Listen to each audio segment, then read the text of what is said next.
মা হুয়ার রূহ, মুহাম্মদ আমাদেরকে বলে শোনাও রূহ কারে বলে, কেমন করে আসে, কেমন করে যায়, এ ব্যাপারে কি জানো বলো।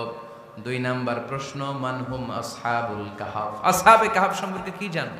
3 নাম্বার প্রশ্ন, মান হুয়া যুলকারনাইন, যুলকারনাইন বাদশা সম্পর্কে কি জানো।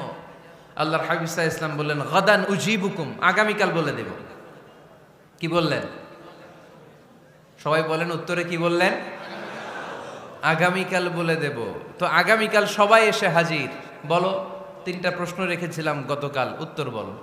আল্লাহর হাবিব সাল্লাল্লাহু আলাইহি ওয়াসাল্লাম বলতে পারলেন না, কারণ ওহী আসেনি।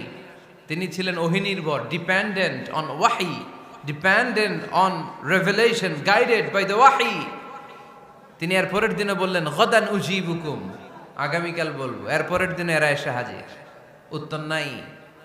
আল্লাহর হাবিব সাল্লাল্লাহু আলাইহি ওয়াসাল্লাম আবারও বললেন গাদান উজিবুকুম, আগামীকাল বলবো। এর পরের দিনে এরা এসে হাজির। এরকম 1 দিন 2 দিন 3 দিন নয়, টানা 15 দিন আল্লাহর হাবিব সাল্লাল্লাহু আলাইহি ওয়াসাল্লামের প্রশ্নগুলোর উত্তর করতে পারেন নাই। আল্লাহর হাবিব সাল্লাল্লাহু আলাইহি সাল্লামের নবুয়তি জিন্দেগিতে এত বিব্রতকর পরিস্থিতিতে তিনি কখনো পড়েন নাই। ইহুদিরা প্রতিদিন এসে হট্টগোল করে আর মক্কায় রটনা ছড়ায়, দেখো এই লোকটা যদি সত্যিই নবী হতো তাহলে তো উত্তর করতে পারতো, ঠিক কি না? যেহেতু উত্তর করতে পারে না, আসলে সে আসল নবী নয়, সে ভণ্ড নবী, মিথ্যা নবী। পড়েন না আউযুবিল্লাহ। 15 দিন পর আল্লাহ আয়াত নাযিল করলেন, ওয়ালা তাকুলান্না লিশাইইন ইন্নী ফাইলুন যালিকা গাদা ইল্লা আইয়াশা আল্লাহ।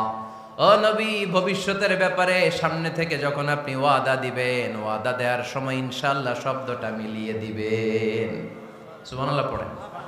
আল্লাহর হাবিব সাল্লাল্লাহু আলাইহি সাল্লামকে শিখানোর মধ্য দিয়ে গোটা উম্মাহকে আল্লাহ শিখাইয়ে দিলেন যে ভবিষ্যতের কমিটমেন্ট যখন দিব, প্রমিস যখন দিব, প্রমিস দেওয়ার সময় কি বলবো? কি বলবো? আল্লাহর হাবিব সাল্লাল্লাহু আলাইহি সাল্লাম ইনশাআল্লাহ বলতে ভুলে গিয়েছিলেন। এজন্য 15 দিন, টানা 15 দিন ওহী আসে নাই। আল্লাহর হাবিব সাল্লাল্লাহু আলাইহি সাল্লাম একবার মসজিদে নববীতে ঢুকলেন, ঢুকেই দেখলেন সাহাবারা কথা বলছে। এক সাহাবী বললেন, আমার কাছে তো সবচেয়ে অবাক লাগে যে আল্লাহ তাআলা সর্বপ্রথম যে মানুষকে বানালেন ওনার নাম কি? সবাই পড়েন। তুমি মাটির আদমকে প্রথম সৃষ্টি করিয়া ঘোষণা করি